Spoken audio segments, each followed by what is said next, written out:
Hi, my name is Za'Mya, and for discussion board 1, I chose question number 1, which is how well do our attitudes predict our behaviors? Yes, I do think that your attitude can have an influence over your behavior. I think it's definitely one of those things that coexist with each other, so you can't have one without the other. Sometimes it's even subconscious because you can have attitudes for something and assume that it doesn't show, but it does. Also, yes, my phone alarm's beeping, and yes, there's a fly in here I've been trying to kill for a week. But anyway, besides that, just wanted to let you guys know. But for me, my takeaway from chapter 4, it really gave me more insight on how either one of these can be a choice. Behavior can be a choice. Your attitude towards something can definitely be a choice. It had really good representation of that through the examples it was giving in chapter 4. A big one of kind of like attitudes predict our behavior. The shooter example they gave, how he was already having a certain feeling towards a certain subgroup and then acted on that by deciding to shoot individuals that fit in that subgroup because of his hatred towards them.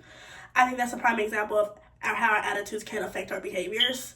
Another one that I kind of feel like makes it more of an autonomy thing, like a choice, I think the best example that fits that scenario would probably have to be the one specifically about the racial situation. I forgot how the exact scenario went, but more of an individual doesn't like racist remarks or, let's say, jokes or whatever situation that occurred. And if those jokes are made in that environment, it's still your choice to act upon those, affecting your behavior. Again, it's your choice to act upon those. One, you can confront them and make it a whole thing, which no one blames you if you do. But there's also a choice of having an attitude towards a certain concept and not acting on those. It doesn't necessarily mean you don't have your own opinion on those concepts, but more that you have the autonomy to act or not. I think that's a really good one.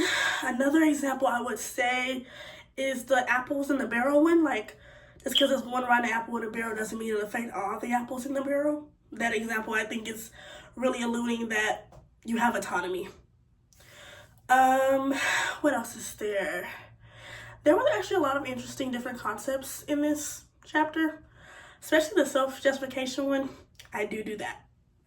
Like, you'll do something and you justify it to yourself to make it okay, but is it really okay?